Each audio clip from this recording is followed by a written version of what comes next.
Again, we talked about those restorative and immediate emotional supports, some ways we can do that. If you see things or you witness it, make sure that you address the person who's causing the harm, and also making sure that you're helping with the student that's being harmed, preserving their power, preserving their safety. Here you will see, and you can click into this when you get the slide deck as well. But these are some of the on-the-spot interventions that we've spoke about or we've used in the past. We call it the teachable moment. But we have cards. These fit in your lanyard with your ID badge on it. But these are the on-the-spot interventions. We want to stop that harmful behavior. We want to support the student that has been harmed. To the student who's causing harm, we want to name the behavior out and refer to your rules of your school or whatever it is you do. We've had the 4 bullying rules at our bullying prevention schools. We want to empower bystanders with appreciation if they helped, or give them information on how to act in the future to make sure that they're supporting students. We want to impose appropriate consequences for the student that has caused that harm. And then we want to take steps to make sure the students that have been harmed will be protected in the future. Okay, so that's there for you.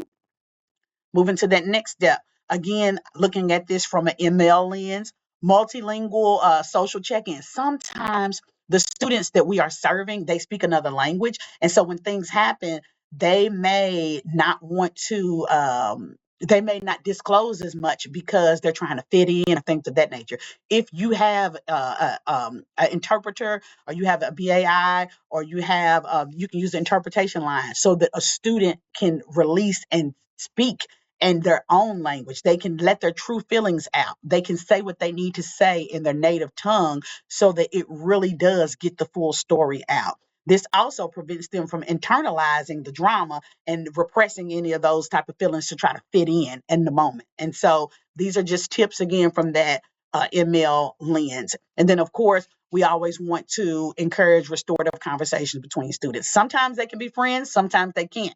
But if we can, and we want to encourage them to focus on repairing the harm or rebuilding the relationship if it's possible. Here you will see some coaching cards. Again, you can click into the slide deck to see these things. These are available to you. But when we're talking to the person who is being harmed in the situation, we want to affirm their feelings. We want to ask them questions. We want to assess for safety and then create an action plan. Right? This is the coaching card for the person that is causing harm in that situation. So it's on the other side. One side's green, you flip the other side. This is for coaching the student that is displaying that bullying behavior or causing harm. You want to identify the problem and diffuse reporting responsibility. You let them know, I've seen it, I heard it. Okay.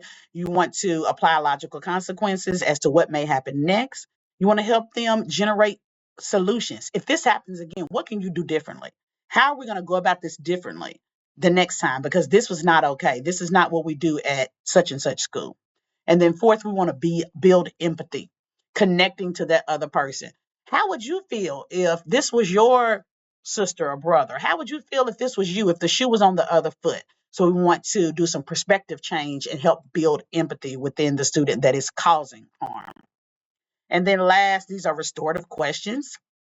One of the other departments within Culture and Climate, currently known as Culture and Climate, is the behavior systems. And within the behavior systems group, they are restorative justice or restorative practices. And so if you don't know how to, or the questions that come with that, these are the restorative justice questions for the person that is causing harm, and then for the person that has been harmed. So you can come and look at that as well. If you're not for sure, how do I go about asking questions? On that part about asking the questions, you can do this. This is simple, right in here for you. So we want to give you plenty of resources. All right, and last, of course, we talked about being that advocate, speaking up to your school administration. Again, I'm going to touch it from that ML lens. I want to touch it from that ML lens again. Incident documentation, keeping record. What did you see or what did you hear? And then also, if there's any type of, we don't pay attention to this all the time because it may not be, for us, but if you have an ML population in your classroom, please pay attention if there's any kind of linguistic harassment that's going on. Are they mocking? Are they using the accent? Are they trying to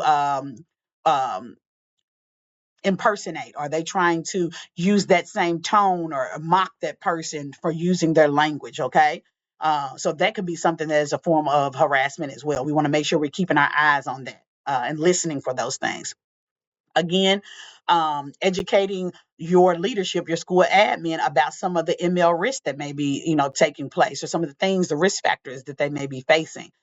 Your students talk to you. You're going to be in a relationship with them as the school year goes on, and so being sure that you're sharing things that you're hearing, or if they're experiencing certain things, and you can be a voice to them. Make sure that you're speaking up to your administration so some of those things can be responded to in an adequate way, and that the admin is informed and they're aware of what's going on so they can help fix the problem. And then of course we want to have a team-based approach or team-based response, collaborating with your counselors or your social workers, your mental health providers at the school to help give personalized support for the unique situations that your ML students may be dealing with or facing in any incidents, not just bullying, but in any incident. So we want to make sure we're collaborating. We're looking at it from different perspectives, getting all the different stakeholders that may be needed to the table to help our students. Again, just a little ML tidbit for you. So as we close up, Nichelle's going to go over the resources that we have here. Okay, some of the resources that we've put together for you to help throughout the year. First of all, we have JCPS SBDM Bullying Prevention Policy. This will be updated every year, and of course, you'll see a new 2026-27 for next year. Bullying investigation procedures are provided. Follow-up steps for admin. Creating a safety plan. Also, no contact order and cease and desist if that's needed. A parent brochure, the prevention playbook, character strong resources, and how to report bullying at a district level.